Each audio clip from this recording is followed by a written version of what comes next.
Vamos a Londres. Maravilha. Olha que beleza. Você poderia... Para London. Quero aqui convocar, saudar e enaltecer o nosso correspondente de Londres, o nosso querido Renato Senise. Alô, Renato, bem-vindo aqui ao Pânico, garoto. Muito obrigado, Zuckerman. É um prazer participar do Pânico. Obrigado pelas palavras antes, eu ouvi você falando.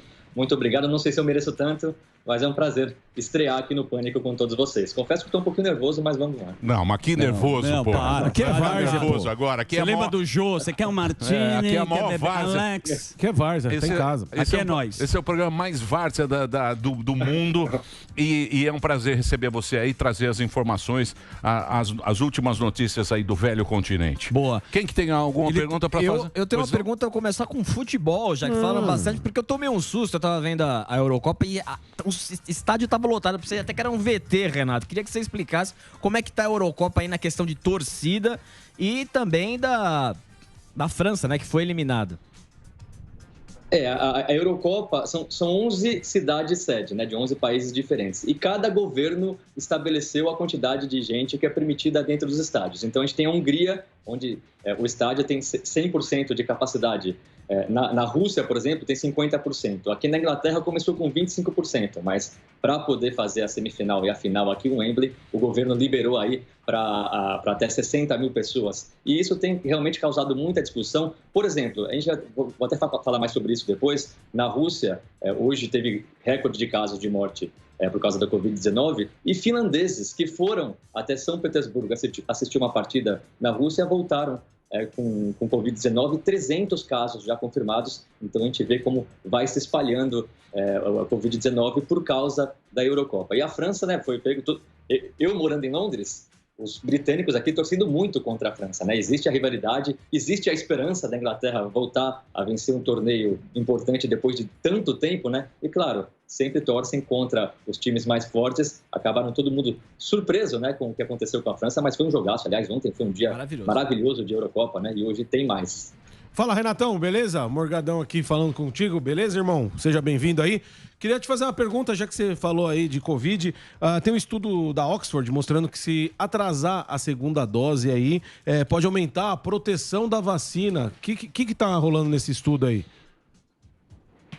Prazer falar com você, Morgado. Pois é um estudo feito pela Oxford e não é só atrasar, é atrasar 45 semanas a aplicação da segunda dose, e esse estudo mostrou que não só não diminui a proteção, mas aumentou, na verdade. Até o pesquisador que lidera o estudo, Andrew Pollard, afirmou que essa é uma grande notícia para países que estão com falta de vacina e com dificuldade para cumprir os prazos de aplicação da segunda dose. Então, se você aplicar a primeira dose da AstraZeneca hoje, você pode aplicar daqui 45 semanas, que a proteção ainda vai estar valendo, que os anticorpos ainda serão produzidos no seu corpo. E outro fator identificado nesse teste, uma terceira dose também aumenta ainda mais a concentração de anticorpos. Lembrando, esse teste foi só com a AstraZeneca, imunizante que está sendo utilizado em 160 países diferentes ao redor do mundo, inclusive no Brasil. E outro estudo rapidinho da Oxford mostra também que é bom misturar a AstraZeneca com a Pfizer. Receber a primeira dose da AstraZeneca e a segunda da Pfizer. Essa combinação, inclusive, se mostrou melhor do que receber as duas doses da AstraZeneca. Então, são diferentes formas de combater a pandemia. Eu vi a discussão de vocês antes, né? Ideias vão mudando, novos estudos vão aparecendo, então misturar, no caso da AstraZeneca e da Pfizer, se mostrou mais eficiente do que aplicar as duas doses da AstraZeneca. Muito bem. Faz um blend. Então, deixa eu fazer uma pergunta para você agora. Notícia boa. Essa é notícia boa. A Itália, ontem, me parece que ontem, já está liberado o uso de máscaras, né? Foi na Itália que aconteceu ontem. Sim. Então, quer dizer, os casos estão caindo bastante, já está tendo turismo na Itália, o sul da Itália ali, a situação já está melhor, porque a gente vê a Europa, né, como se fosse um filme antecipado aqui pra gente, né? Tudo que aconteceu na Europa acabou acontecendo aqui. Então, a gente tem boas notícias em relação a essa pandemia. Ainda mais quando a gente fala da Itália, né, Emília? A Itália foi o primeiro país que sofreu com a pandemia aqui na Europa, né? Em fevereiro do ano passado, a gente lembra da explosão de casos no norte da Itália. Então, realmente, depois de muito tempo, passou a ser liberado para as pessoas não precisarem mais usar a máscara em ambientes abertos. Em locais fechados, continua sendo obrigatório. E isso só está valendo também porque todas as 20 regiões da Itália foram colocadas na fase branca. A fase branca é com baixa taxa de contágio, então nessas áreas com baixa taxa de contágio, as pessoas não são obrigadas a usar máscara em local aberto, é isso que está acontecendo na Itália, mas também sempre existe o medo dessa variante Delta que está... Vou até usar, enchendo o saco aqui na Europa, porque no momento que todo mundo pensava que o pior já tinha passado, essa variante Delta realmente tem assustado. Aqui no Reino Unido já é responsável por 90% dos casos. Na Rússia, como eu disse, hoje teve recorde. E em Moscou é responsável por 70% dos casos. Na França, já 20% dos casos. Então, o próprio ministro da Saúde da Itália falou: estamos liberando, não precisa mais usar máscara em ambiente externo, mas quando tiver aglomeração, como feiras, como mercados, continuem usando, principalmente por causa do medo dessa variante Delta acabar com a alegria dos italianos. Renato, duas notícias, manifestações ontem na Inglaterra, não sei se vocês viram, em Wimbledon, a Sarah Gilbert, que foi uma das líderes que bolou a vacina de Oxford, foi aplaudida de pé na quadra principal. E também aqui na pauta tem que um médico, conselheiro-chefe do governo do Reino Unido, apanhou nas ruas, sofreu ataque nas ruas. St. James Park. O que aconteceu? Então, é até interessante vocês falar sobre isso, porque ontem foi muito bonito mesmo, né? Que aconteceu o Wimbledon. A gente lembra, o Wimbledon é um lugar, né, de gente rica, vamos falar. Sim, elite. E é caro, elite, né, também. Tá lá. É caro, os aplausos foram muito bonitos, até ela se emocionou, todo mundo se emocionou e minutos seguidos ali de aplausos, realmente foi uma manifestação muito, muito bonita, muito interessante para uma pesquisadora. Ao mesmo tempo, esse médico-chefe, conselheiro-chefe do governo do Reino Unido, ele tem sofrido ataques seguidos nas ruas. E não são ataques, né? Ele está, por exemplo, ontem no vídeo divulgado, ele estava andando num parque, chegam dois jovens com um celular, já fazendo selfie, tirando sarro dele, xingando, tentando abraçar, constrangendo. Ele é um senhor de 55 anos, um médico, estava andando tranquilamente, de terno, indo para o trabalho. Então, isso tem acontecido muito. Virou meio que uma gincana aqui no Reino Unido. Pegar esse médico-chefe, que é responsável pelo combate à pandemia, né? Ele que aconselhou os lockdowns, ele que aconselha a hora de fechar, a hora de abrir. Então, já é o terceiro ataque seguido desse tipo. Inclusive, a Priti Patel, a secretária para Assuntos Internos, disse que as autoridades inglesas já estão considerando dar proteção policial para ele não andar mais sozinho, porque isso vem acontecendo e é sempre a mesma tática. Grava, constrange o médico, faz piadas bestas, fica abraçando forçadamente ele, joga o vídeo na internet, o vídeo viraliza, as pessoas assistem e vão querer fazer a mesma coisa. Então, está se tornando um ciclo perigoso aqui, com um médico renomado aqui no Reino Unido. Muito bom, muito bom. Deixa eu fazer uma pergunta meio factual. Teve um incêndio agora no metrô de Londres, não sei se você acompanhou, porque vira e mexe a gente vê muito terrorismo aí. Você acompanhou o que aconteceu? Acompanhei. Ao que tudo indica, não foi terrorismo, né? É um incêndio, não se sabe ainda a causa, mas também não é um grande incêndio. Mas como você falou, sempre quando tem esse tipo de notícia aqui no Reino Unido, fica todo mundo esperto, fica todo mundo apreensivo, porque é um local que já sofreu com muitos ataques, né? Recentemente até que parou um pouquinho essa onda de ataques, mas a gente sempre fica preocupado, mas por enquanto não tem a causa, não está relacionada com ataque terrorista. Graças a Deus. Muito Sinise, bem. Posso fazer uma questão aqui? Pois ontem o Sergei Lavrov, que é uma espécie de braço direito, o diplomata-chefe do governo russo no Kremlin, ele soltou um manifesto bem extenso condenando a tentativa da União Europeia junto com os Estados Unidos de basicamente ditar os rumos de Beijing e Moscou e a aliança Rússia e China.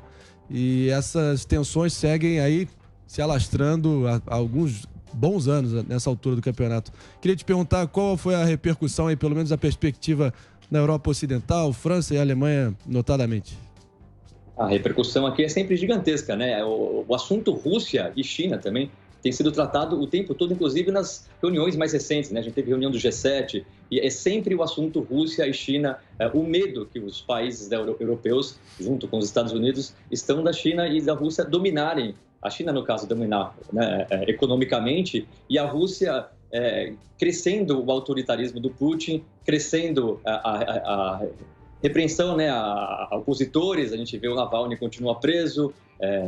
Então, existe essa pressão para que, de alguma maneira, se consiga frear o autoritarismo do Vladimir Putin, e toda notícia que chega da Rússia ou chega da China aqui na Europa é sempre tratada com muito cuidado, com muita atenção. E a União Europeia, inclusive, no último encontro existiu um embate, né? A gente tinha a Angela Merkel e o Emmanuel Macron, a chanceler da Alemanha, e o presidente francês, eram a favor de fazer um encontro com Putin, assim como fez o Biden, né?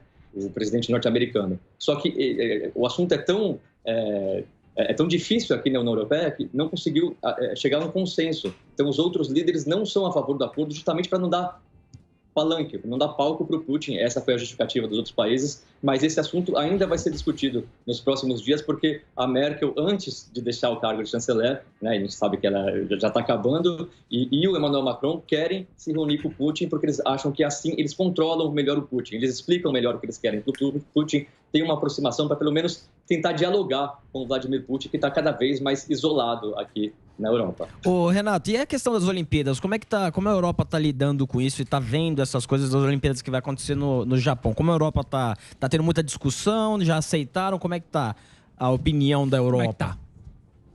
Até a Eurocopa está sendo utilizada aqui na Europa como um teste para o que pode acontecer na Olimpíada, né? Então, como eu te falei, o que aconteceu com esses finlandeses que voltaram da Rússia, 300 finlandeses que testaram positivo, isso já está sendo encarado aqui como uma prova de que eventos grandes ainda são perigosos, né?